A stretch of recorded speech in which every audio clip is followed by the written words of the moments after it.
Good morning, good afternoon, good evening, wherever you're watching from. This is Isaac Mongai, Kijana Msafi, chairman of New Gamer, Young Leaders Movement.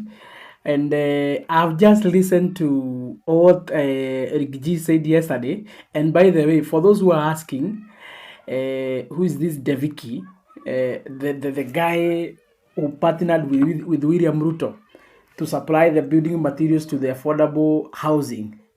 I want you to listen to the guy.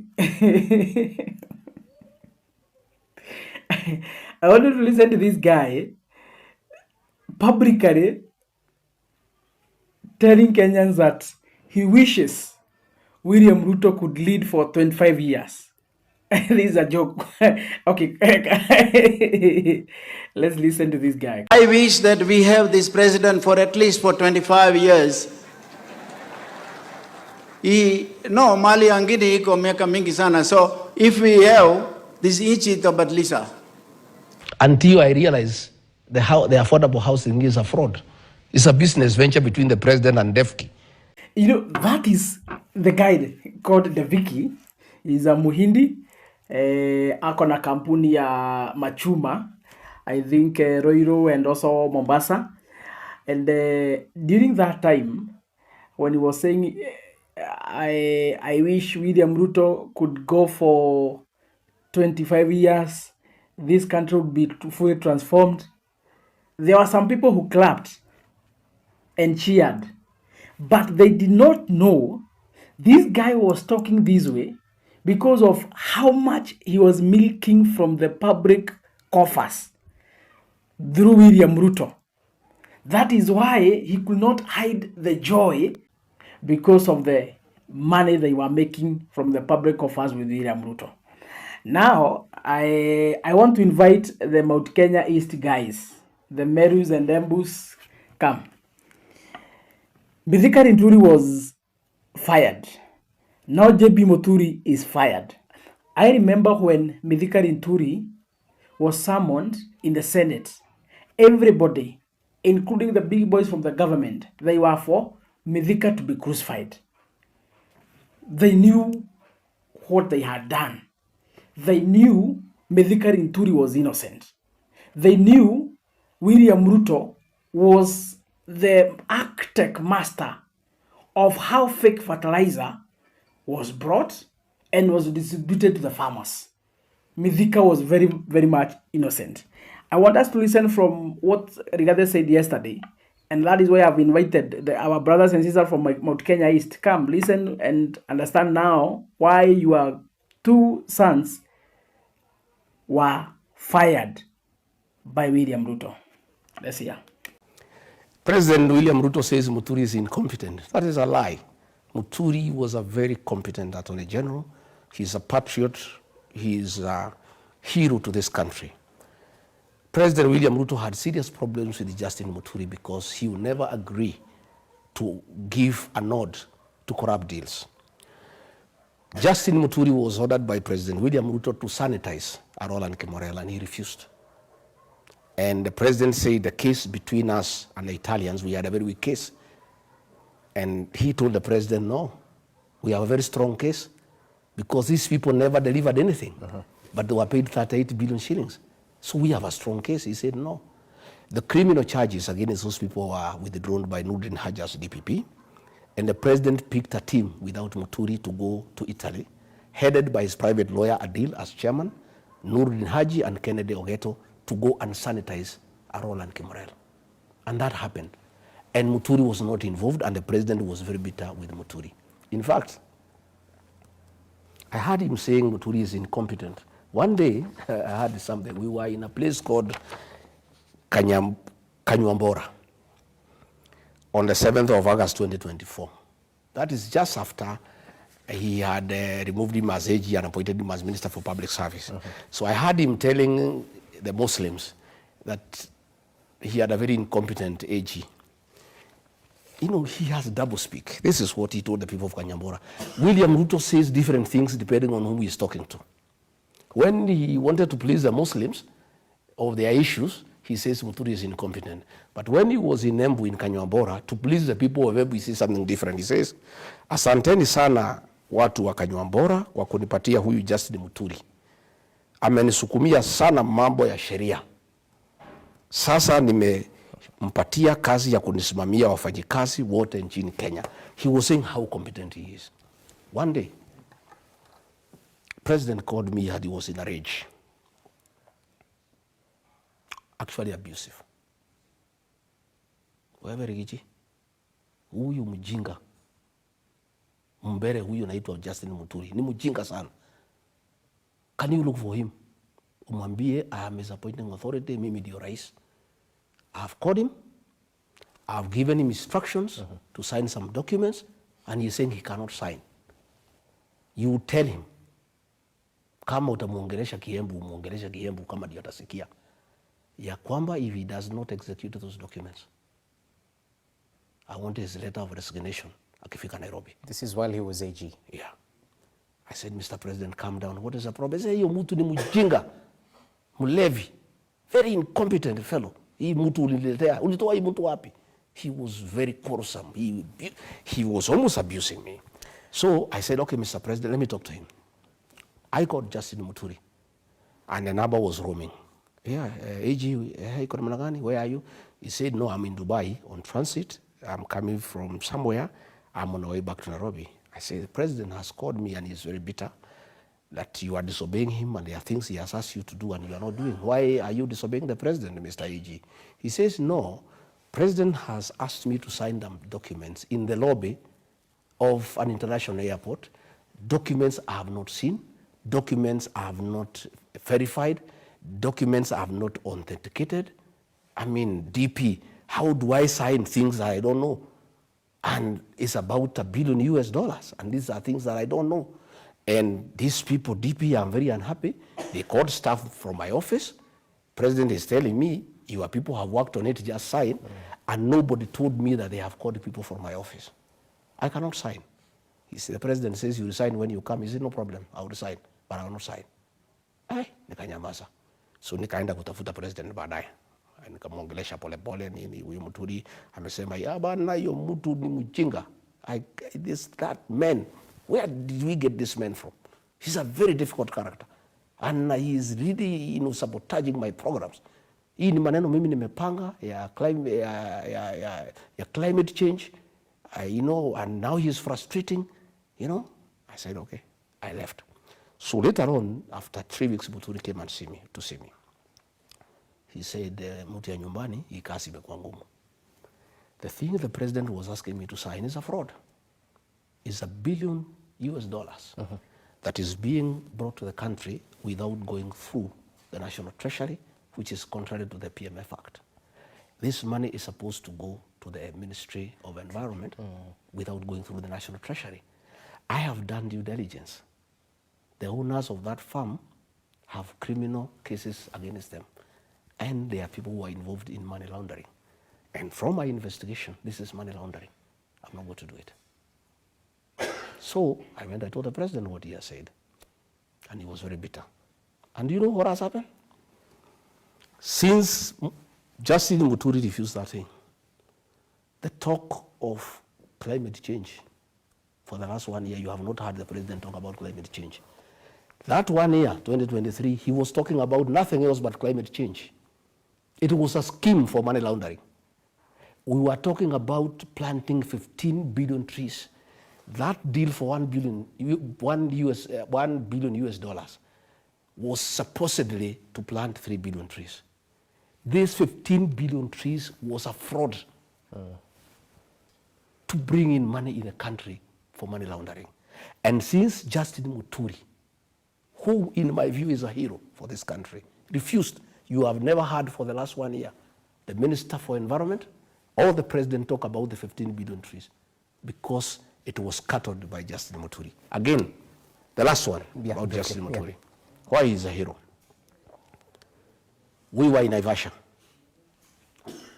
And again, the President was mad that Justin Muturi had refused to okay a purchase of land for industrial park.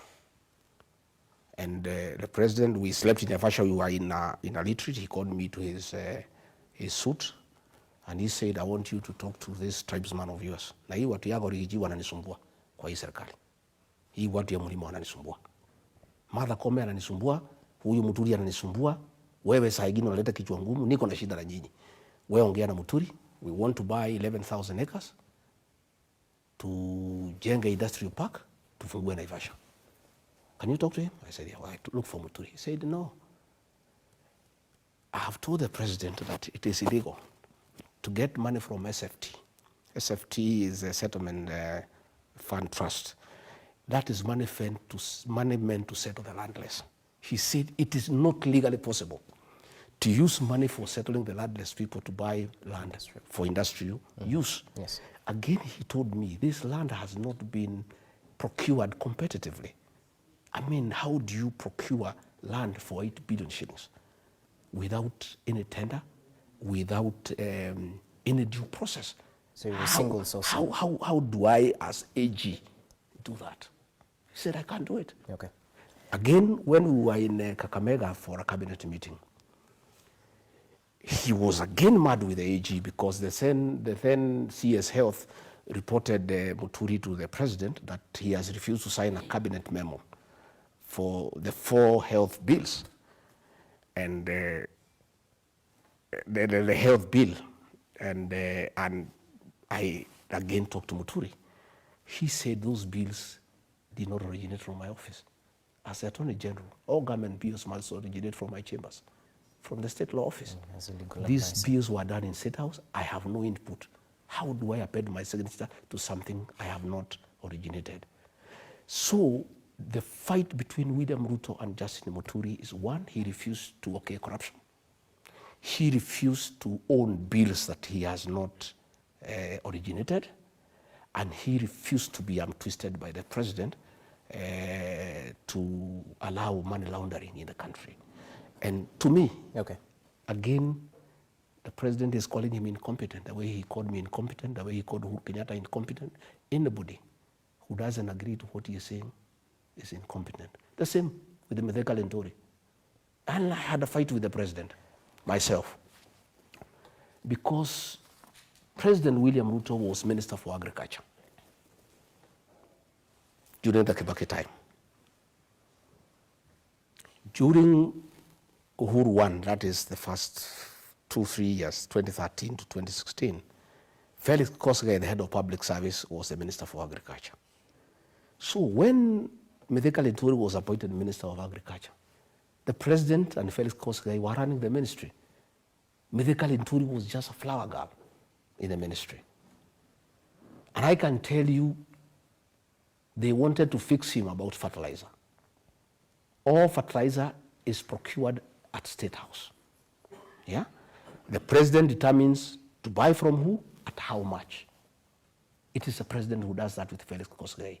So when they were trying to fix Linturi, when they brought bad fertilizer, and I'll give you evidence, the one that you want, because I think this is important. A company called Maisha Minerals and Fertilizers Limited. This is Devik, who is a partner of the president. He is also into fertilizer, and he is the one who imported bad fertilizer. Okay. So when the report came from KEBS, saying this fertilizer is bad, President William Ruto ordered Linturi to allow the fertilizers to come in and forget about it. Then they wanted to arrest Linturi and take him to court for this fertilizer this year. And I told the president, you cannot do that. You know, Mithika Linturi is innocent. It is yourself and Felix Kosgei who are buying fertilizer in State House. In fact, as we speak today, I want to tell the Kenyan farmers, today there is no fertilizer and the long rains are here. Because fertilizer has not been prepared. Because it's the president himself who does it. He decides from who at what price. And this has taken time. Okay? All right. And again, finally, the Russian government gave us 40,000 metric tons of fertilizer. The donation. It was given to this man called Maisha Minerals by the president. And another 30,000 metric tons from Algeria given to the same man. They blended, and sold it to government. A donation from Russia, a donation from Algeria was processed and sold to the Kenya government at the same price that we were buying fertilizer from. And I would like you, now that I've told you, go and ask the Ministry of Agriculture, the fertilizer that came from Russia as a donation, which farmers were given free of charge? The ones that came from Algeria, which farmers were given free of charge? The president gave it to Maisha Millers, Devik, his friend, blended, packed, and sold to the Kenya government. They pocketed billions of shillings. That is why we are saying what Muturi was saying, it is true. You know, the president would speak in cabinet. Mimi, sitaki ufisadi katika serikali yangu.